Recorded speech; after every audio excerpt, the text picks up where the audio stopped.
a chorus that cannot be ignored, a chorus that cannot be deterred. This time can be different because this campaign for the presidency of the United States of America is different.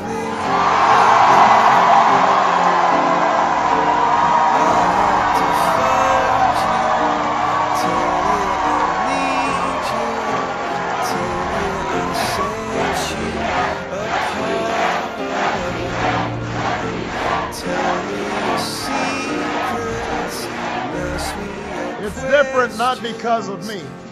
It's different because of you. Change will not come if we wait for some other person or if we wait for some other time. We are the ones we've been waiting for.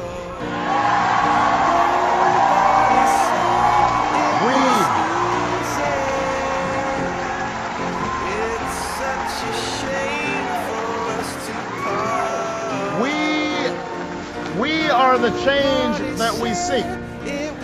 We are the hope of those boys who have so little, who've been told that they cannot have what they dream, that they cannot be what they imagine. Yes, they can.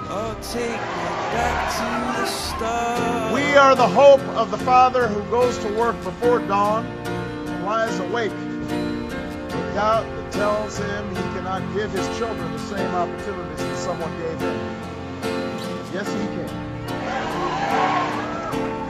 We are the hope of the woman who hears that her city will not be rebuilt, that she cannot somehow claim the life that was swept away in a terrible storm. Yes, she can. We are the hope of the future. The answer to the cynics who tell us our house must stand divided, that we cannot come together, that we cannot remake this world as it should be. We know that we have seen something happen over the last several weeks, over the past several months. We know that what began as a whisper has now swelled to a chorus that cannot be ignored, that will not be deterred, that will ring out across this land as a hymn that will heal this nation, repair this world, make this time different than all the rest. Yes, we can. Yes, we can. Yes, we can. Yes, we can.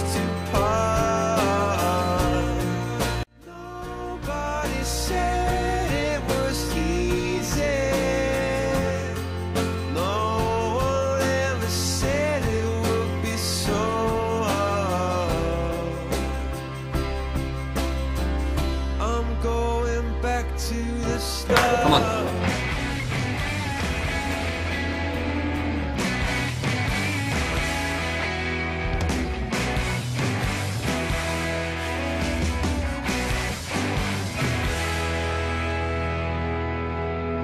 Me, pressure is bad flu.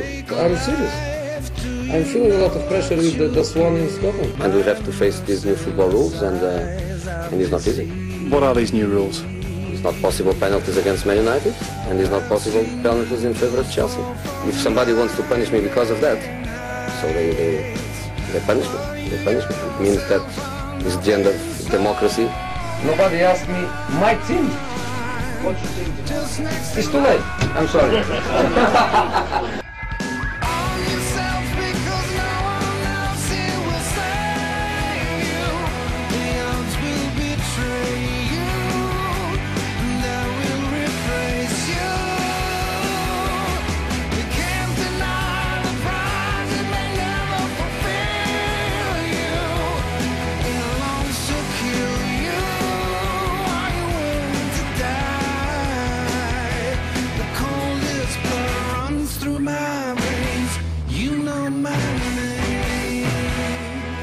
I want to tell you one thing. After the game, after the press conference, we were together in my office.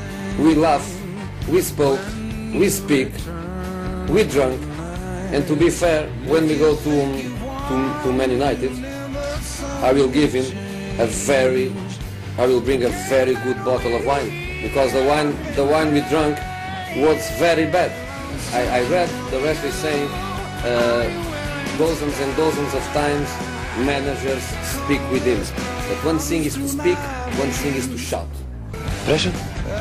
Pressure of what?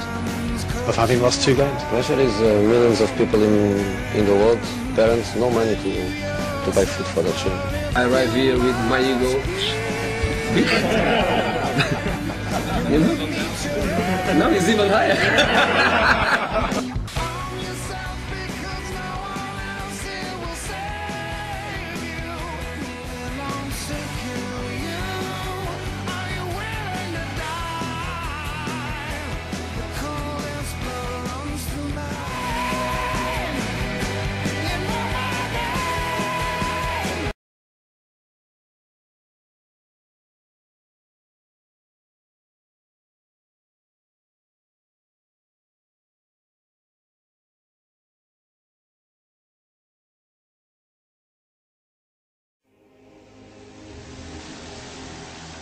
Well, my story begins on March 10, 1981. It really changed my whole life. It was a day I'll never forget.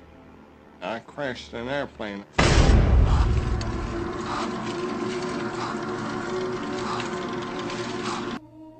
I ended up in the hospital completely paralyzed. My spinal cord was crushed. I broke the first and second cervical vertebrae.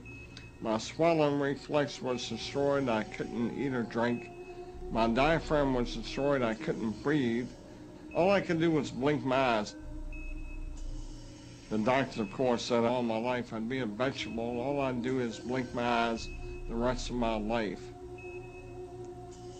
That's the picture they saw of me, but it didn't matter what they thought. The main thing was what I thought.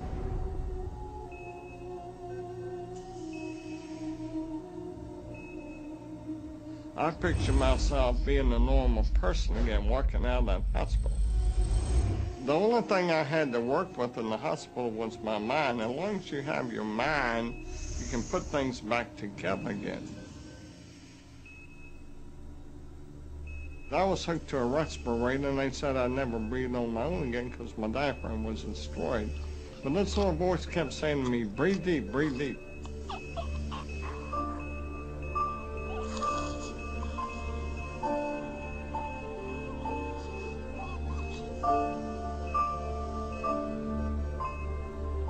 Finally, I was weaned from it. They were at a loss for an explanation. See, I could not afford to allow anything to come in my mind that would distract me from my goal and from my vision.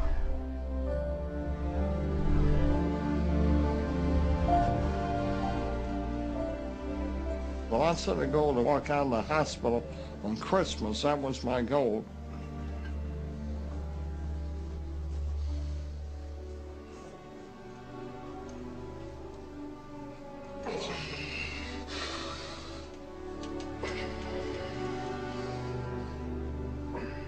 Eight months later, I walked out of the hospital on my own 2 feet. They said it couldn't be done. That's a day I will never forget.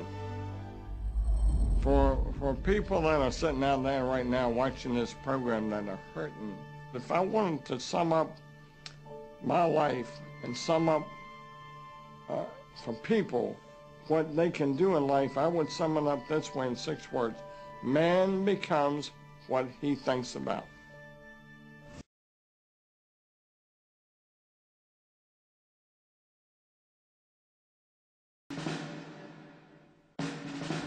Now, even as we speak, there are those who are preparing to divide us. The spin masters, the negative ad peddlers, who embrace the politics of anything goes. Well, I say to them tonight, there is not a liberal America and a conservative America. There is the United States of America. There is not a black America and a white America and Latino America and Asian America. There's the United States of America.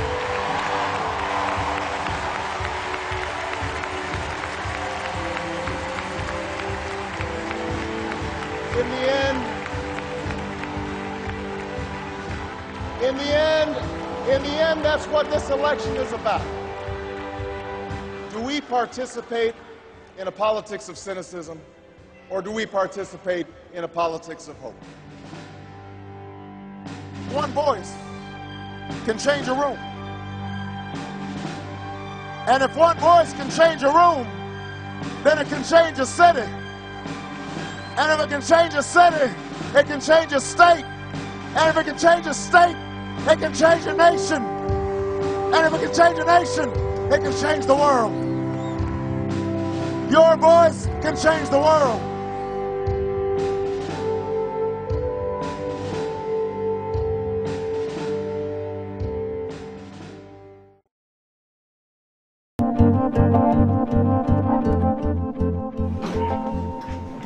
We had a very simple focus and idea. The goal wasn't to make a huge community site.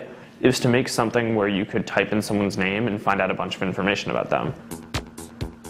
So, I don't know, I took a few days. I just threw together Facebook and launched it on February 4th, 2004. It was just me working on it at that time. But at that point, my roommate Dustin, who hadn't had much computer programming experience at all, was like, you know, I can help you expand it. And I'm like, that's cool, dude, but you don't know how to program. So he's like, no, it's not an issue. And he went home one weekend, bought the book Perl for Dummies, came back and was like, all right, I'm ready. And then we started getting emails from people at a bunch of other schools asking if we could launch Facebooks there. In the last tech bubble, most websites were run using these really expensive machines, which made it that you had to basically go and raise money before you could do anything. We ran the site originally for $85 a month, renting computers for the first 3 months. Were you ever in debt? I mean, I was in debt $160, you know?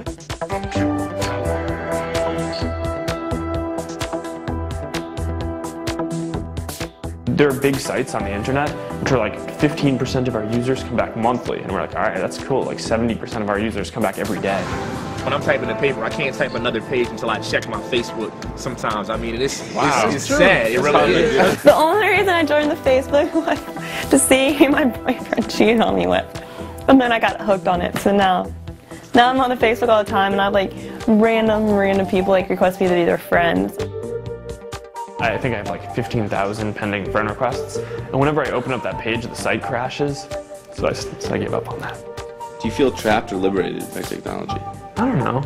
I guess it's a little bit of both. I mean, I spend a lot of my time at the office, and then I have a studio apartment a couple of blocks away where it's just my bed and like a table and a chair and a teapot, and I don't even have internet access in my apartment. So I don't know, I'm pretty like isolated from it whenever I need to be. Either that or the fact that I'm too lazy to get internet access.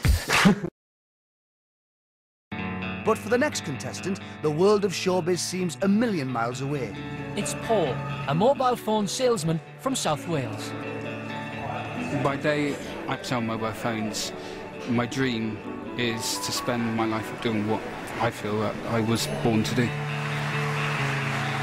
Paul, what are you here for today, Paul? To sing opera. I've always wanted to sing as a career. Confidence has always been sort of like a difficult thing for me. I've always found it a little bit difficult to be completely confident in myself. Okay, ready when you are.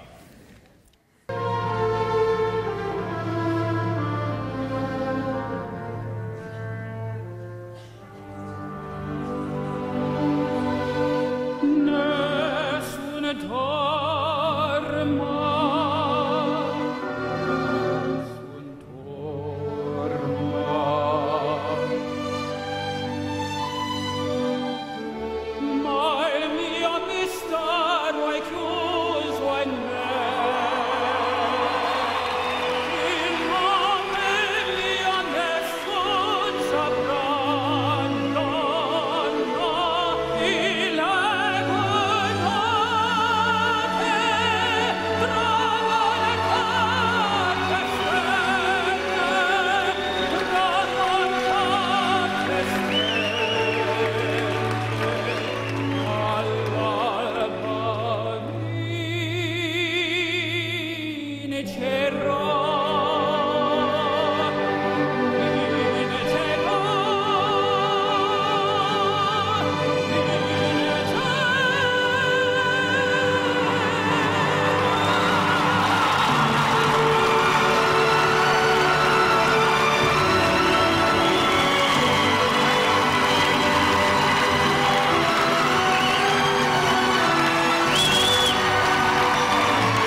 work at Carphone Warehouse.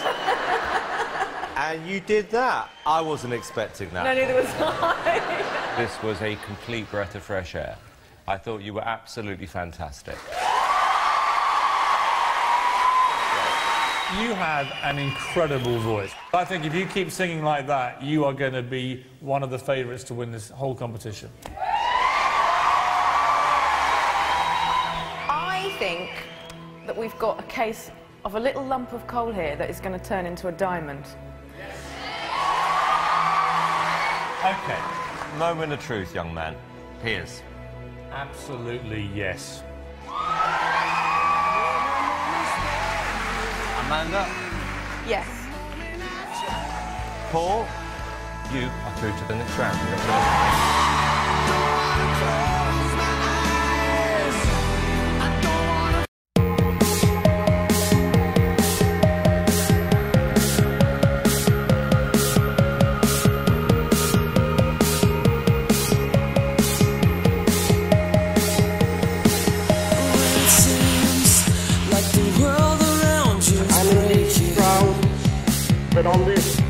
Kami akan sentiasa mengingatnya dengan kesyukuran kepada Perdana Menteri dalam ucapannya.